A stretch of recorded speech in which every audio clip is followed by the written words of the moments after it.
alamin wassalatu wassalamu ala asyrafil anbiya'i wal mursalin sayyidina Muhammadin wa ala alihi wa sahbihi ajma'in. Hormat kami kepada Bapak Ketua Masjid Indonesia, kepada Tadi Balai, Bapak Ustaz Darwin Irwan, beserta dari Kapolres, ada juga Kamtibmas, dan Usus ya, dan kepada Ibu, juga kepada jemaah sekalian.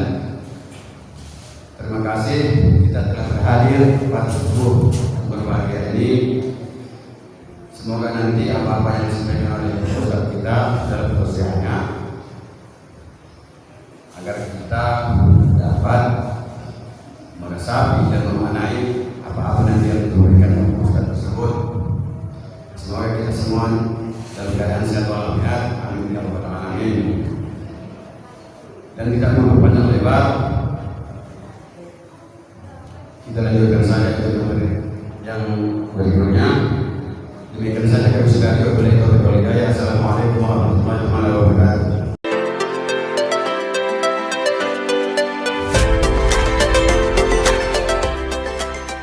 Bismillahirrahmanirrahim. Assalamualaikum warahmatullahi wabarakatuh. Alhamdulillahirabbil alamin. Wassalatu wassalamu ala asrofil anbiya'i wal mursalin wa ala alihi wa ashabihi ajma'in. Amma ba'd. Syukur kita kepada Allah Subhanahu wa taala atas nikmat rahmat, taufik dan hidayahnya. Alhamdulillah, hari ini, pagi ini kita masih dibangunkan kembali oleh Allah untuk melaksanakan sholat subuh berjamaah. Insyaallah sholat tersebut menjadikan kekuatan iman bagi kita untuk menuju surga Jannatul Naim. Insyaallah. Selawat beriring salam kita sampaikan dari bahan dunia kita Nabi besar Muhammad Rasulullah sallallahu alaihi wasallam. Allahumma shalli wa sallim wa barik alaihi. Insyaallah kita menjadi umatnya yang telah mendapat syafaat di kemudian hari kelak. Hormat kami kepada Ketua BKM beserta pengurus dan jajaran, Bapak Ketua DMI Al-Ustaz Haji Darwin Irwan, ayahanda guru kami yang setia berdakwah setiap hari Sabtu subuh keliling di kota-kota Pekanbaru, kota dan kembali. Kami kepada ayahanda, tuan guru kami, para orang tua kami, ibunda, para jemaah rahimahumullah. Terima kasih waktu dan kesempatan yang diberikan kepada kami untuk menyampaikan pesan Kamtibmas, pesan menciptakan suatu keamanan, ketertiban masyarakat di Kota Tanjung Balai yang merupakan kewajiban kami selaku Kapolres hadir bersama Kasat Kamtibmas Pak Sabudin, Bapak Kamtibmas Pak Yusuf. Kami menyampaikan dan mengajak mengimbau suatu keamanan dan ketertiban masyarakat itu sangat dibutuhkan supaya kita nyaman beribadah, nyaman berkeluarga, nyaman bertetangga, nyaman bernegara. Keamanan ketertiban masyarakat itu semua butuh, semua ingin tenang. Kita selaku umat Muhammad siogianya sudah tidak lagi ragu untuk menciptakan keamanan ketertiban itu. Kenapa? Karena kita sudah punya undang-undang yang paling sangat dasar. Undang-undangnya apa? Allah ciptakan manusia, langit dan bumi ini. Allah turunkan petunjuknya, yaitu Al-Quran, yang diturunkan melalui malaikat Jibril kepada Nabi Muhammad SAW, Nabi yang kita ikuti, Nabi panutan. Di Al-Quran sudah dicantumkan untuk ketertiban manusia untuk hidup tertib. Karena Al-Quran itu mengingatkan kita, memerintahkan kita, memberi peringatan, memberi petunjuk Perintah dalam Al-Quran itu apa? Ada rukun Islam 5, yaitu salah satunya sholat yang kita kerjakan hari ini. Kenapa disuruh sholat? Manusia suruh takwa, manusia suruh tertib. Orang sholat tidak ada yang tidak tertib. Ketika azan tadi berkumandang, Allahu Akbar, Allahu Akbar, tertib, datang kita kemari. Petunjuknya apa? Setelah masuk masjid, ketika ada berkumandang kita nggak boleh duduk, berdiri dulu. Kalau belum aja kita tunjuknya apa? Sholat 2 rakaat, tahiyatul masjid, tertib dia. Maka suatu dunia yang telah diciptakan Allah ini, maka hiduplah di sana makhluk yang paling sempurna adalah manusia.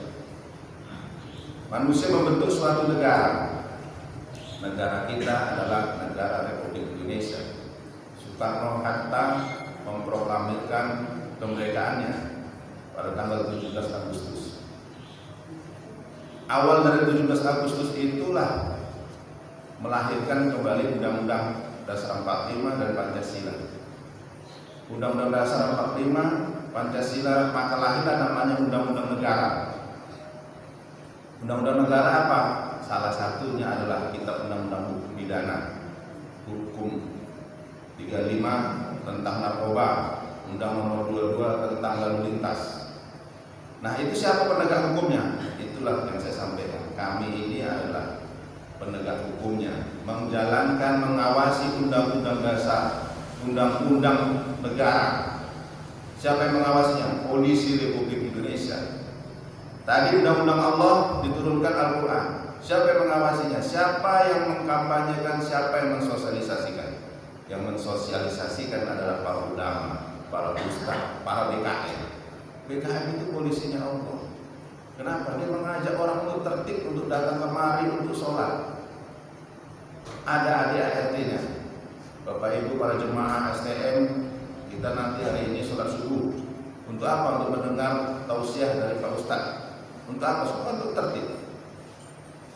Maka dua-dua ini polisinya Allah, yaitu pengurus BKM, ustadz, guru ngaji, ulama, dan polisi Republik Indonesia. Kami ini harus sama-sama berjalan. Kalau nggak bisa tertib. Maka kalau polisi negara Republik Indonesia nggak akan capek lagi kalau sudah polisi-polisi Allah tadi bekerja dan umatnya bisa ikut tertib, bahkan capek lagi kita. Polisi negara kan nggak capek lagi.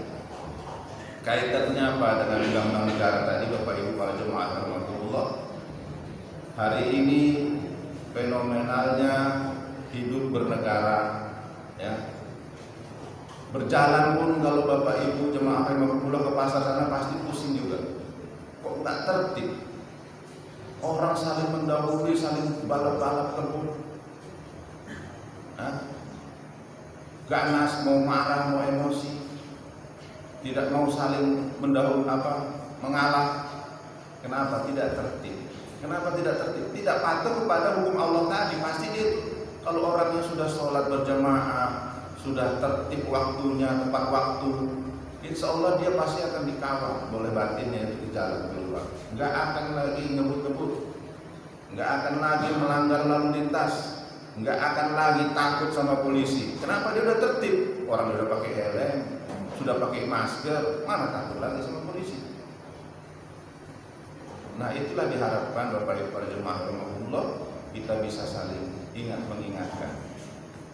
Kemudian anak mudanya nggak akan takut lagi dia sama polisi juga. Orang dia memang dia tertib, matanya nggak ngantuk-ngantuk, kepalanya nggak goyang-goyang.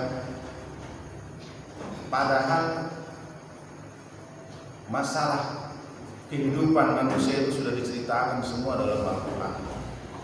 Tertib lalu lintas tadi kita di Al-Quran diceritakan bagaimana kita tertib sholat, tetap berzakat, tetap puasa, tetap haji. Sudah ada aturan. Untuk tertib kepada anak-anak muda yang hari ini masih banyak menggunakan narkoba, Al-Quran sudah menceritakan. Dalam Al-Quran ada juga dinyatakan khamar. Wahai manusia, jangan kau dekati, jangan kau coba khamar yang bisa memabukkan. membahayakan.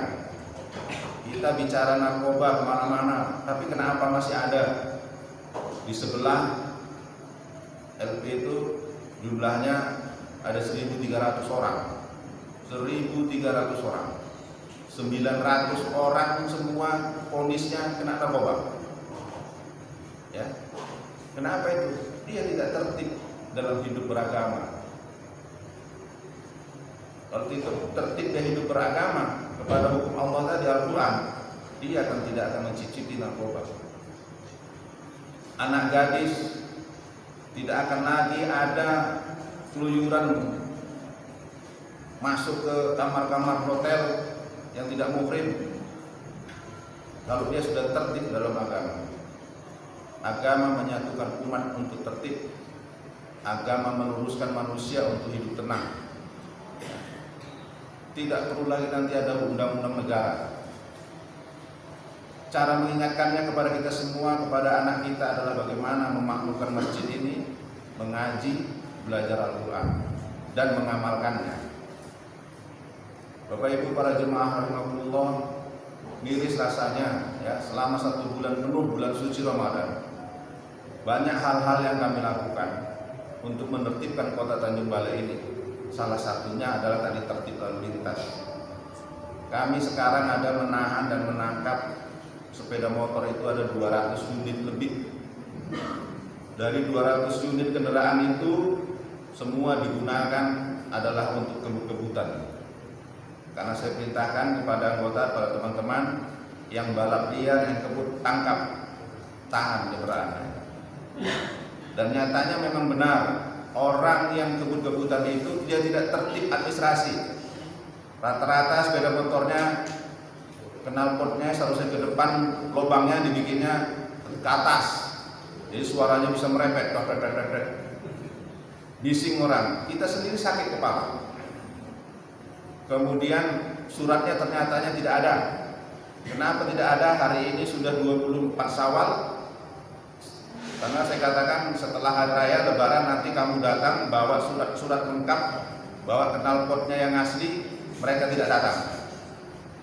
Berarti tidak bisa memperlihatkan surat-suratnya yang sah. Sebelum suratnya sah, dia mengakui kesalahan dan membayar denda akibat pelanggarannya itu, kendaraan tidak akan kami keluarkan. Dan sekarang masih ada tersisa 100 lebih. Hanya berapa puluh aja yang belasan yang mempunyai surat-surat lengkap, kita bebaskan, kita keluarkan.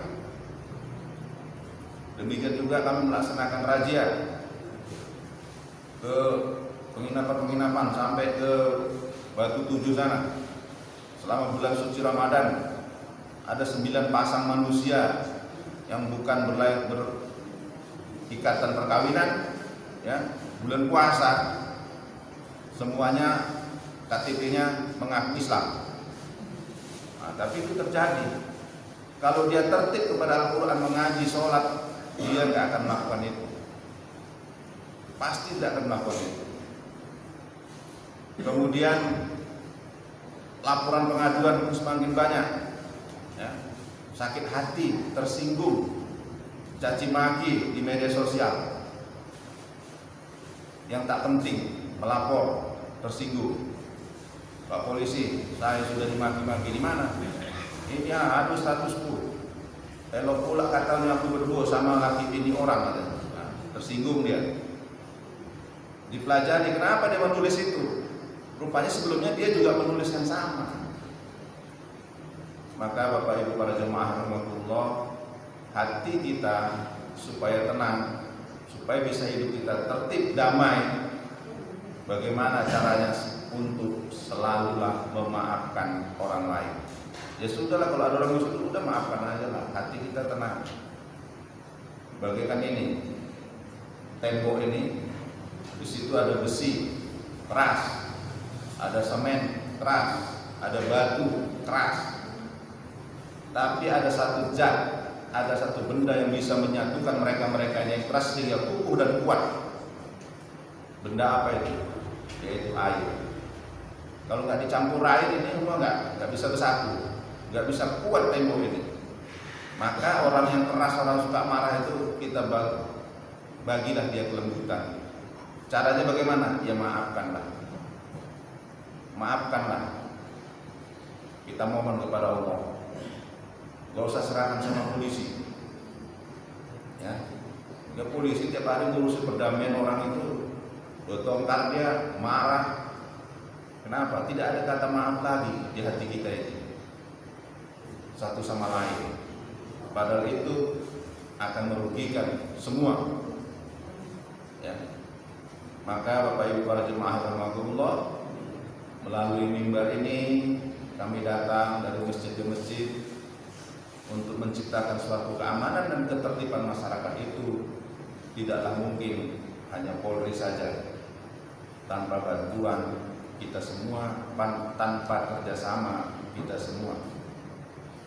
Bahaya narkoba, bahaya balap liar, kecelakaan lalu lintas, tidak sedikit juga korban lalu lintas itu. Kalau didata setiap tahun untuk Sumatera Utara ini lebih dari 1.300 orang meninggal karena kecelakaan lalu lintas. Seminggu yang lalu teman kita dari Pemko, ya, kenapa kecelakaan lalu lintas? Ya, begitu sadis. Artinya sebulan itu 100 orang lebih. Kalau kita datang hari ini, kita masih diuji oleh Allah Subhanahu wa Ta'ala seluruh dunia, yaitu penyakit namanya corona. Kita kurang ikhtiar, kita tidak bersyukur. Dengan hadirnya corona kita seharusnya bersyukur, menyadarkan kita umat manusia untuk tidak banyak omong, tidak banyak cakap, supaya tutup mulut. Kenapa diperintahkan Allah kita pakai masker? Itu bukan perintah manusia, bukan perintah polisi, bukan perintah presiden. Nah, kalau menurut saya itu perintah Allah. Ya, supaya jangan banyak bicara ke manusia dunia ini, supaya banyak itikaf, banyak berzikir, tutup mulutnya. Ya, menjaga hati. Caranya bagaimana? Ya berzikir, bukan kita bahas coronanya. Kita renungin, oh ya Allah, udah diam kita di rumah kalau nggak penting kali, supaya kita berzikir, buka Al-Quran. Insya Allah kita akan terhindar dari corona itu. Bukan kita bahas, kita bertongkar sana, ngapu corona itu apa? Capek kali kita akan membahasnya. Karena bukan kita saja, bukan kampung kita ini saja, bukan Tanjung Bali ini saja, Arab Saudi saja, yang kiblat kita, imam besar, ya, menyatakan juga, bahkan jemaah haji kita pun untuk sementara ditunda. Mohon maaf jemaah haji seluruh dunia, kami tidak bisa menerima Anda karena memang wabah masih ada di Makkah. Ya kita ambil hikmahnya. Dari sini kita etika, dari sini kita berdoa, dari sini kita sholat. Perbaiki sholat kita. Sholat itu juga kan dari mulai wudhu. Kalau kita dari mulai wudhu aja udah cakap-cakap, hati kita nggak tenang. Dari mulai wudhu itu kan niat, insya Allah sholat kita khusyuk. Setelah khusyuk pasti akan ada ketenangan. Setelah tenang pasti kita akan terasa kedamaian. Inilah yang saya sampaikan Bapak Ibu para jemaah rahimakumullah. Mudah-mudahan apa yang saya sampaikan bukan berarti menggurui. Saya menyampaikan sedikit. Wa tawassaw bil haqq wa tawassaw bis sabr. Walaupun sedikit saling mengingatkan kebaikan itu adalah perintah Allah. Mudah-mudahan bermanfaat. Mohon maaf atas segala penyampaian yang mungkin tidak tepat. Tutur katanya saya mohon dimaafkan. Pada Allah saya mohon ampun. Bila itu budaya